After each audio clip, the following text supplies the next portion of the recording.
Sometimes you'll find some data that is in a tabular format, but it's not in a readily consumable format. It's not in a API or in a CSV file or a tab separated file, and it may just be on a website. In this video, we'll talk about web scraping, which is the process of extracting data from a website by parsing the HTML language or the markup language that constructs that web page. So let's take this as an example. Here I have a Wikipedia page that shows the wealth distribution by country.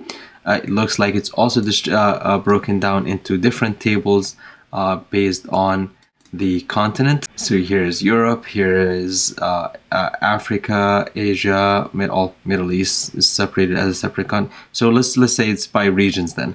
So we have those in different tables. So all of them, they have the same columns, but there's not a download file where I can just pull this information down to my computer, import it into my Python code to start analyzing it. So here we're actually going to use two packages, one that we've already used, that is the requests library, to basically pull down the entirety of this page structure as an object in our code. And then we'll use another package called Beautiful Soup to parse the HTML and essentially look for certain HTML elements on that page, and then we'll see how we can pull the information out of it, construct it into a data frame using pandas and so on.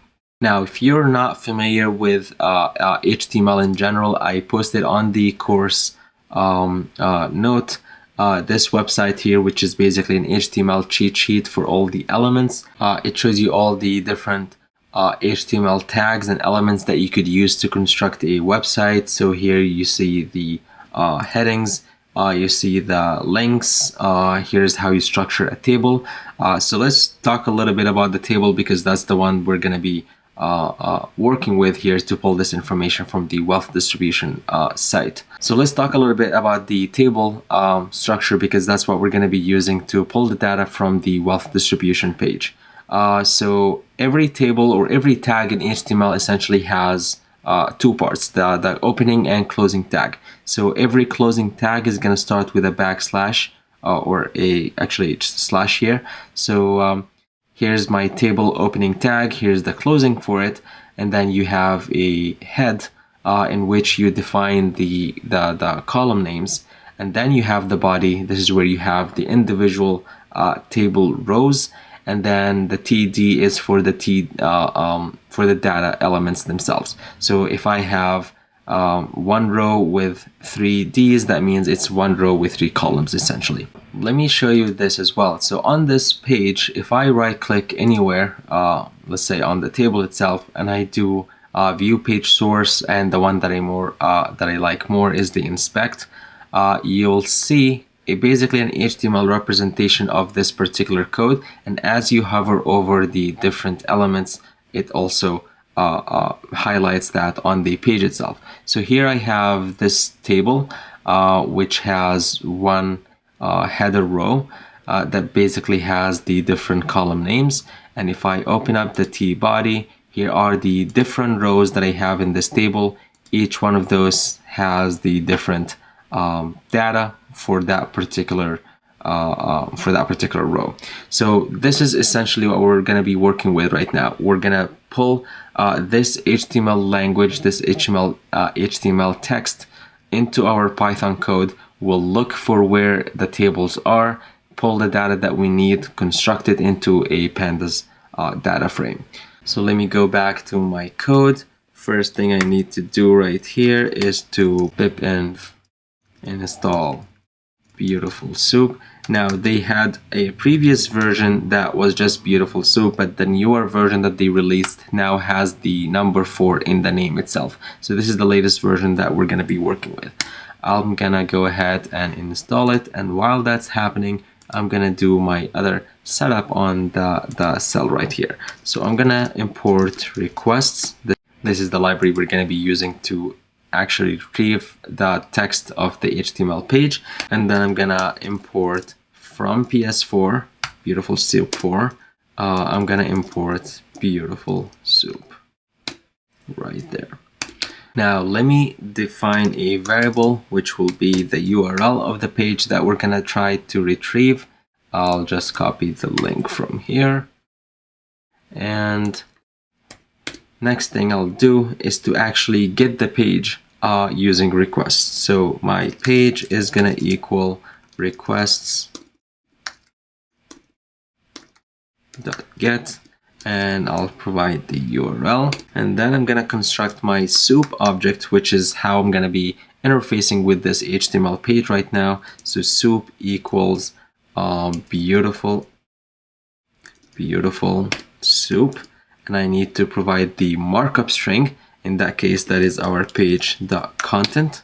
If I actually, let's print that. Let me comment this out for a second. Let me print what the page looks like. And well, it's a response object, so it has a bunch of properties. Essentially, the one that I'm interested in right now is the content. So if I print that, it looks like essentially the code for the page, just in a not human readable format. But you know, I don't really care for that. I'm gonna be passing this to my beautiful soup, which is gonna know how to deal with it. Now, in most, if you run this by itself, it usually would require that you tell it what is the parser or how would you like to parse this. That's because beautiful soup can actually parse HTML pages. It can also parse XML files. So you just need to be a little bit explicit about what exactly you're trying to parse over here. So I'm gonna pass html.parser. Now let me print soup.prettify, which is just a pretty way to represent the page, which is kind of like the same HTML code that we've seen on the inspector right here. But here's our HTML page. It's gonna be truncated at some point, of course, because it's a lot of text that may not be just useful by itself like that. Anyway, I really did not want to print this out, so let me just remove it.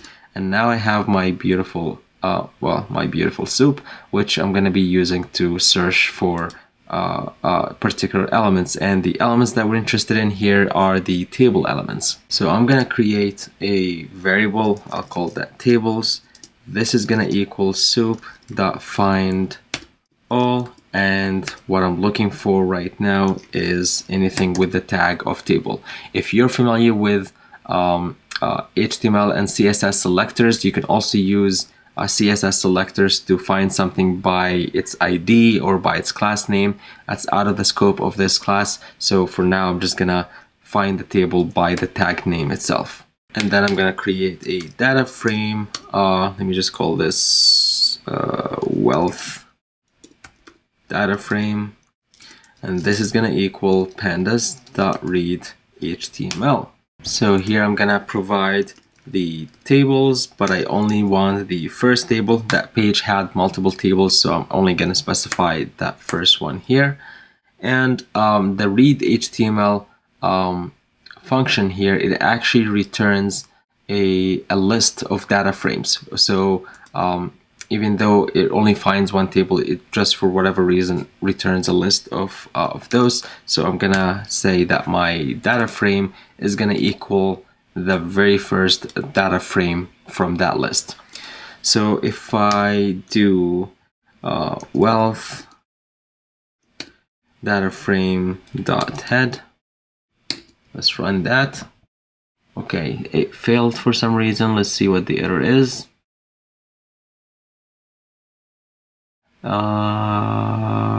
Right, so it looks like the data type of the tables here is not something that the read HTML is able to understand right away. So we're gonna cast that into a string first, and hopefully that's what we need to do. All right, so there we go. Here we got that first table that only contained the USA and Canada. It also had two other pretty, I would say, useless rows here. The first was just a row separator. If I go back to the page here, that was just an empty row to separate the numbers from the total, and then the total, which is basically the summation of the values above it, which we'll be able to do using pandas ourselves. So I'm gonna need to get rid of these two rows here, and to do that I'm gonna employ another pandas filtering technique. Again, if you're not familiar with those, make sure that you go back to the documentation or find some cheat sheet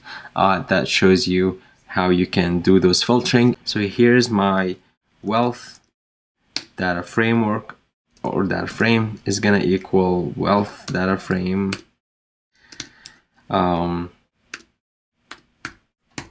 so this is gonna remove the last two rows of my data frame here. So if I do wealth df one more time, here we go, we only get USA and Canada. All right, that's great, but remember we had a bunch of other tables, all of the same structure on this page. So what if I wanted to get all of those in a more dynamic way? So I mean, if I run len tables, it returns the number 8. So this is how I know that we have 8 tables on this page. So what I'm gonna need to do here, create a loop iterator in range, and I'm not gonna start my range at the index 0 because I've already imported the first table. I'm gonna do from 1 to the length of my tables, and for each cycle of this loop I'm gonna concatenate the new data frame into my existing one. So my wealth data frame is gonna equal pd concat, and I'm gonna concatenate wealth data frame with the same that we had over here, except that this time I'm gonna pass the iterator instead of the number 0.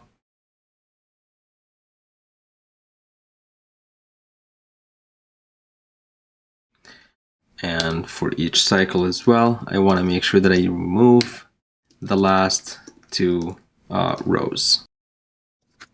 All right, so let's see what our wealth data frame looks like now. All right, so we got all the data from our from the web page. We've concatenated them all into a data frame. For whatever reason, it looks like the indexes were being reset every time it imported a different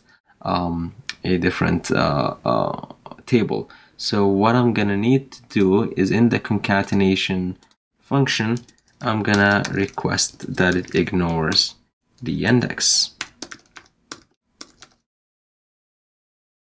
All right, so let's actually do all of those again, just so we can start with a clean read. So here's our page. We've created our soup, request all the tables, remove the last two, make sure that there are still 8, nothing has changed there, and now import all the other tables, and let's look at the indexes. Looks like it was fixed. All right, so just to recap what we've done here, I found a page that had some tabular data that I was interested in for my analysis, but they're not in a downloadable format. All right, so I've used the request library to essentially retrieve the structure of the page, and then I used Beautiful Soup to parse the HTML content, and then I requested that it finds all the tables in that page, and I looped over all of those tables, and for each one of them I basically just removed the last 2 rows. This is kind of like the data cleaning that I had to do, and once I was able to loop over all of them, I got my clean data set. And that's it for web scraping. You can do it for tables. You could do it again, not necessarily for just tables. If you're trying to analyze a piece of text, you can just use the request library to retrieve the HTML text and pull the text out of that web page. You can use it to scrape news websites, for example, to pull the latest news and stuff like that. All right, and this is it for web scraping.